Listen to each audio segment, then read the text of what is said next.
Howdy, this is another production of Texas A&M University Career Center Pre-Law Advisors. I'm the law advisor, and I'm here with a Pre-Law Society student. We're going to talk today a little bit about the law school application process, the timeline, and the pre-law experience here at Texas A&M. So with that, um, PLS, can you speak to your experience so far, questions you have or you had starting out in the application process? Absolutely. Well, first off, howdy. I would say my biggest question that I had starting off was the law school application process just seems so overwhelming at first. What do I even need to apply to law school? Like, what does that process even look like? So I'm glad you asked. So there are five elements to the law school application. You have the LSAT, of course, which is the law school admissions test, written by the Law School Admissions Council. Then you have, of course, you need to maintain a high GPA. You'll submit your transcripts. You'll write a personal statement. You'll have your resume and then your recommendation letters. Those should be written by people who can speak to your skills and abilities. Those are going to be professors, professionals, possibly that you've worked with. Um, so that's what the larger picture looks like. Where are you going to start as a first year student? So you'd want to focus on maintaining your GPA. Um, you want to start out strong. As far as getting involved outside the classroom, that's something that you definitely want to do, whether that be through student-led organizations, volunteer work, nonprofit, for-profit, working for money. All those the law schools want to see. Does that help answer some of your questions there? That does. However, if I was to transfer credits in from another university or if I had dual credit classes, do those get factored into my GPA? Yeah, so it's the law schools aren't just going to look at the university you graduated from. So they're not just going to look at your Texas A&M institutional GPA. They're going to look at your overall undergrad GPA. So that includes all college work that you've done, all undergraduate work that you've done post high school. So and oftentimes that GPA increases, not always, but sometimes. Does that help? That does help. Thank you. And I know you mentioned the LSAT. Could you touch a little bit more on, the scale of which it's scored and the different type of sections? Like, I have no clue what that looks like. Yeah, so the law school admissions test written by the Law School Admissions Council. Um, so it's the score range on is 120 to 180. It consists of four sections. Right now, one of those is ungraded, but you don't know which one. Um, and it so LSAC actually has a platform within it, within lsac.org. That's their website. That's lac.org, where you can take practice tests. They offer three practice tests, three free practice tests, and they'll do a diagnostic of those, and then they offer materials within Law Hub to help you study and focus on areas where you need improvement. The LSAT, usually students who are in the current application process or cycle, intending to go into law school next fall, have taken the LSAT maybe in June, a lot in August, a lot in September, a lot in October, and then some are going to take in November and maybe possibly in January. Um, does that help?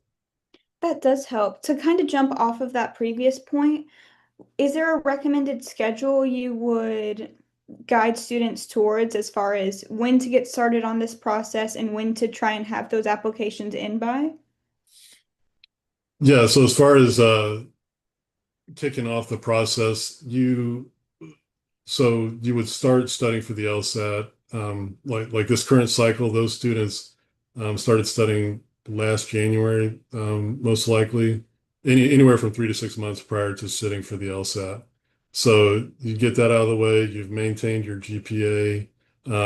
While you're studying for the LSAT, you want to think about get the idea for your personal statement. If not, start writing it.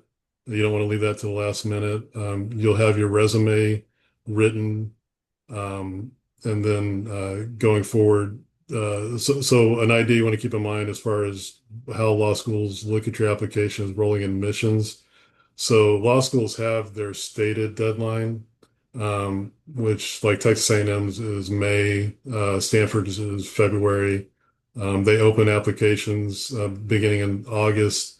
Um, Law schools have different dates when they put out their open up their applications. So you want to keep that in mind. But for the most part, most students are try to have their applications in by December because of rolling admissions, which means that the law schools are, as soon as they get your application, they're reviewing those for not only seed, but for financial aid. So if you delay and submit your application later, closer to their deadlines, then your probability of getting a seat and getting financial aid with the same application uh, go down. So your application in November um, is going to have a higher probability of getting you a seat awarded and financial aid opportunities rather than waiting until like March or April. And then in some cases, again, like with Texas A&M Law, they've put out a statement the last year, I think the last 2 years, that their seats are full. And that was beginning of April, I think, last year. Does that help? That helps a lot. I know you did mention letters of recommendation, or more specifically, resume and personal statement. How would I go about drafting those? And is there any resources on campus that could help me start putting those together? Yeah, so our on-campus resource, we have a fantastic writing center. That's for the technical part of writing your resume and your personal statement. That's where you want to start. But to get your idea or the prompt for what you need to write to, each law school has it's published in the application again in lsac.org. Um, their prompts, like Baylor has their specific prompt, University of Houston, Texas A&M. You'll want to reference those whenever you're writing your personal statement and resume. Some people will write a general personal statement, um, and then develop that to the prompt for the law schools they want to attend and then go forward from there. And because there are technical criteria in there that you need to adhere to. Like, with the resume, usually it's 2 to 3 pages. I know Harvard, they limit it to, I think, to 2 pages. They speak to the font size, those sort of technicalities in there, but they also speak to exactly what they want to see. Does that help? That does help. And then, kind of rounding everything off, letters of recommendation, who would you recommend going to for those? How many do you think I'm going to need? And just overall, when should I start asking for those?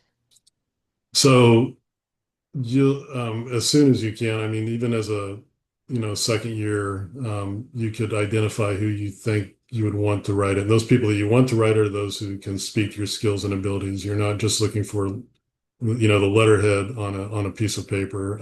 You're looking for people, it could be TAs, it could be, in the workplace, it could be um, mentors, that sort of thing. But you're looking for professors and professionals. In undergrad, professors are most likely who you're going to look to first. And then in the professional world, if you are working, outside the classroom, you'll definitely, those are definitely good resources for writing recommendation letters. But again, the takeaway is that you want somebody who can write to your skills and abilities, because the law schools that's what they're looking for. They're looking for how basically eyewitness account of your skills and abilities in the workplace and in the classroom. Does that help?